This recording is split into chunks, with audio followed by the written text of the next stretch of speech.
झाली कॉमेडीची bullet train पकडून वाढवल्या. पण नुसती रावणाची वणवण चालली हो, नुसती वणवण. कारण काय तर माझी ती बिनलग्नाची बहीण शूर्पणखा आणि माझी ती बायको मंदोदरी, या दोघींच्या दरीत मी कोसळलोय हो. वाट लागली माझी वाट. या रावणाचं या भांडणात ना घावण झालंय घावण. आली आली कुठून आली?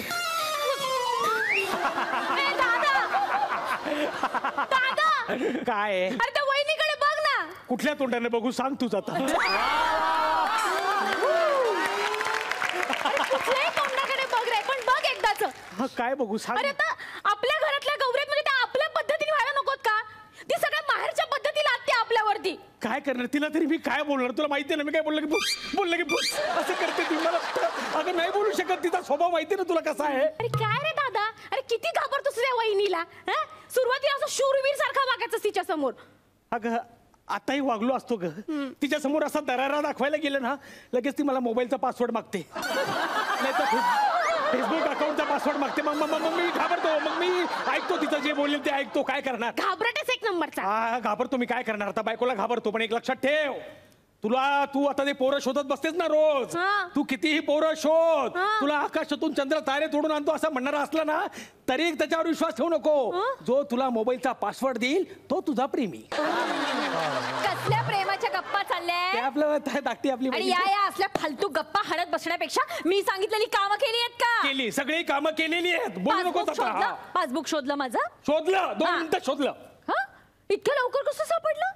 अरे कपाट उघडलं असं केलं, सगळे खण एकदाच दिसले, पटकन काढलं.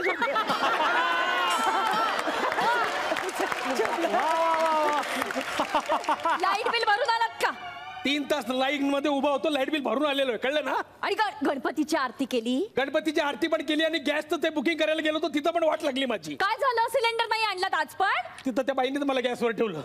मला म्हटली पर हेड कसं मोजू तुमच्या घरातलं कळत नाही मला म्हटली. आणि सबसिडी पण नाकारली त्यांनी मला, माहितीये. आणि गणपतीची आरती तर मला सांगू नको, कट्टर शिवभक्त आहे मी. आणि त्यांच्या फॅमिलीचं मला सांगू नको, सगळ्यांचं व्यवस्थित करतो मी. शिवस्तोत्र म्हटल्या गणपतीची आरती करून घेतलेली आहे, कळलं. बरोबर बरोबर. चला आता मी जरा जाऊन येतो. कुठे चाललाय? अशोक वाटिकेत जरा काम होतं तर जाऊ. सारखं काय असतं तुमच्या त्या अशोक वाटिके? त्यापेक्षा अशोक बेकरी जाऊन वाटिके घेऊन या.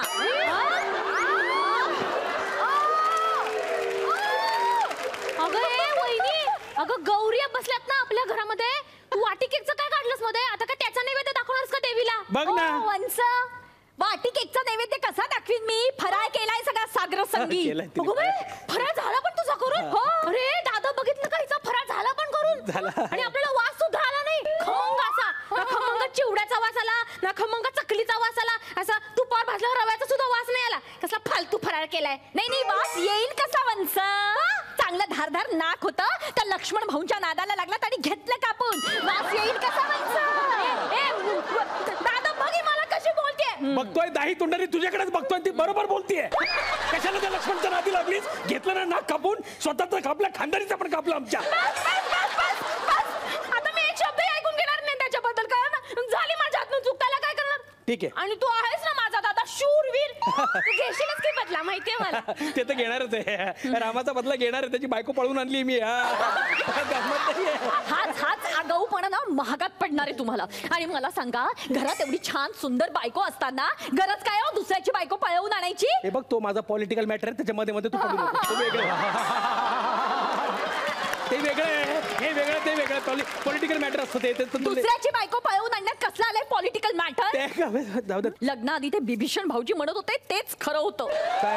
काय म्हणत होतं? आता हा आलाय याच्यावर जाऊ नकोस. आता एका तोंडाने आलाय, पण हे शोरूम मधलं तोंड आहे. घरात गोडाऊन मध्ये 9 तोंड ठेवली आहेत बाकीची. 10 तोंडाने कुठे कुठे तोंड मारत फिरला असेल, कुणाच ठाऊक. असं सुद्धा म्हणाले होते ते मला. विभीषण ना भाऊ नाही, वैरी आहे माझा, वैरी. कधीच त्याला माझं चांगलं सहन होत नाही. कॉलेजमध्ये पण असताना ना एक पोरगी पटू दिली नाही त्यांनी मला कधी. खरं सांगतो, पोरींसोबत बॅडमिंटन तो खेळायचा आणि मला नेट म्हणून उभं करायचा मध्ये. असा तो विभीषण. हा विभीषण नाही, एक दिवस मला गोत्यात आणणार आहे, मला माहितीये. नाही पण तुम्हाला गोत्यात आणलंच पाहिजे. तुमच्यापेक्षा ते कुंभकर्ण भाऊजी बरे. 6 महिने झोपून तरी असतात निवांत. बरं झालं मला आठवलं, त्या गुंबू दादाच्या रूम मधला फॅन कोणी बंद केला? बंद केला वाटलं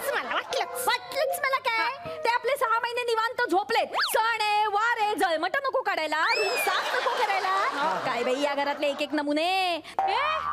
आमच्या घरातल्या लोकांना काय बोलतेस तू? म्हणजे का नाही बोलणार? मागे आठवतंय का माझे बाबा आले होते? हो तुझे बाबा आले मी होते. म्हटलं चला हे झोपलेलेच असतात, बाबांना म्हटलं झोपायला जा कुंभकर्ण भाऊजींच्या खोलीत. बाबा गेले त्यांच्या खोलीत झोपायला. रात्री कुंभकर्ण भाऊजी एका कुशीवर वळले आणि हात पडला ना बाबांवर, 3-4 फासळ्या तुटल्या माहितीये सगळ्या. असंच पाहिजे. त्या हाताखाल्लं बाबांना काढता काढता किती नाके नऊ आले. नंतर बाबा गावी गेले तेव्हा लोकांनी विचारलं काय केलं लेकीच्या गावी जाऊन, तर म्हणे कुंभकर्णाच्या हाताखाली होतो. तू आमच्या घरातल्या लोकांना काय बोलतेस ग? तुझ्या घरातल्या लोकांनी तुझ्यावर काय संस्कार केले ते बघ ना आधी. घरामध्ये गौर बसले पण सगळी अर्धवट तयारी केलीस तू. काही अर्धवट तयारी नाहीये, सगळी तयारी झालीये. गौर तर अख्खीच्या अख्खी तयारी आहे, फक्त बसवायची आणि पूजा करायची. काय लागते अजून तयारी? वहिनी आमच्या घरामध्ये 2-2 गौरी बसतात, ज्येष्ठ आणि कनिष्ठा. हिने फक्त माहेरच्या पद्धतीने एकच गौर बसवली आपल्या घरामध्ये. देवाचं सगळं कोण करतंय? मी करते की नाही? मग माझ्या माहेरच्या पद्धतीनेच गौर बसवली जाणार. हा आणि या कशाला बोलतायत मध्ये मध्ये? कोणत्या अधिकाराने बोलताय तुम्ही वंसर? दिवसभर मॅट्रिमोनी साईटवर मुलांचे फोटो बघत बसलेले असतात. कुठला आपल्या नाक्याचा नवरा मिळणार आहे कोण असतो? दादा बघणारे कशी बोलते मला. बघतोय का? हा नव्वद तुझ्याकडेच बघतोय डायरेक्ट. नाही ग आहे, नका ना बोलू असं आहे. अरे भांडू नका रे, तुमच्या पाया पडतो. घरात सण आहे वार आहे, थोडा तरी विचार करा ना रे. दाही डोके तुमच्या पायावर ठेवतो. प्लीज तुम्ही भांडू नका, जरा समविचारानं घ्या ना. मी नाही घेणार. मी पण नाही घेणार. तू मला का बोलतोस? हिला बोल, ही माझ्याशी भांडते. मी नाही भांडत आहे. ही मला कसं बोलते बघितलं ना? संस्कार काढते माझ्या ही माहेरचे. मला बोलते, मी नाही बोलत आहे. तू का मला बोलतेस? तू बोलली म्हणून मी तुला बोलले. बघा बघा 1 मिनिट, मेसेज आलाय मला, थांबा जरा. अरे अशोक वाटिकेत कोणीतरी वानर घुसलाय म्हणे अंगठी घेऊन. मी येतो, चला नाही, जातो. नाही, एक मिनिट, थांबा थांबा थांबा थांबा. आता आयत्या वेळेला निकालाच्या वेळेला शेपूट घालून पळायचं नाही. अरे शेपूट घालून मी नाही पडत, शेपटीवाला माकड आलाय तिकडे. आमराई उद्ध्वस्त केलीये, अंगठी घेऊन आलाय म्हणे मला जाऊ दे. असू दे. ते काय वाहणार लगेच त्याच्या शेपटीने लंका जाणार नाहीये. बोललीस अगं काळी जबान, नको ना असं बोलू. काळी जीभ. अरे येऊन जाऊन तू असं काहीतरी बोलते ते सगळं खरं होतं काय? नको ना असं बोलू. काय मला काय म्हणालात तुम्ही? अभद्र काळी जीभ. एवढं मरमर मरायचं या घरासाठी आणि हे तुम्ही बहीण भाऊ असं बोलणार ना मला? सॉरी. तू नैवेद्य सगळं द्या, घाला हिच्या बोडक्यावर, हिलाच खाऊ देतो. मी अजिबात खाणार नाही. तू केलेलं कळलं ना मला. माझा पण सगळा मूड घालवलायस तू सकाळपासून माझ्याशी भांडून. हो ना? माझं कुणालाच नको. मी पण खात नाही, तुम्ही पण खाऊ नका. आता गौरीला नैवेद्य दाखवायचं का काय ते तुम्हीच बघा. मी ऐका ना रे, हे असं या दोघींच्या भांडणात ना नेहमी माझी वाट लागतात, मी उपाशी.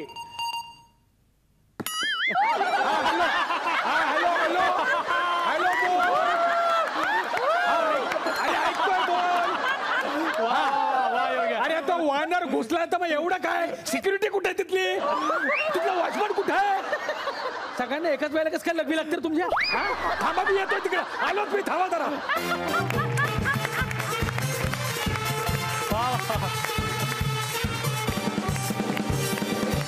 फारच मजा आली.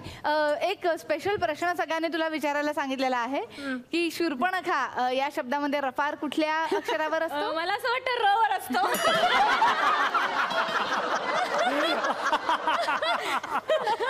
तू पण बोंडेच्या शाळेत होतीस का शिकायला?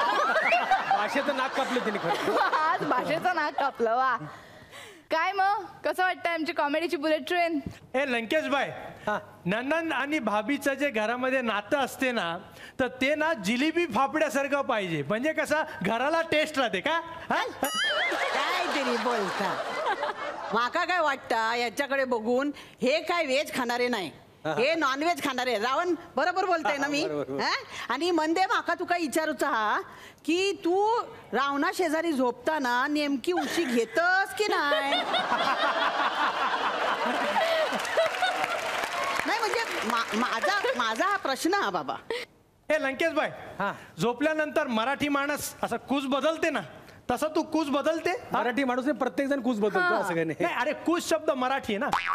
तर तुला किती माताबच्ची होते ने? केतला तकलीफ? मुळात प्रश्न उशीचा किंवा कुशीचा नाहीच आहे. प्रश्न संसारात राजी कुशीचा असतो ते बरं चाललंय.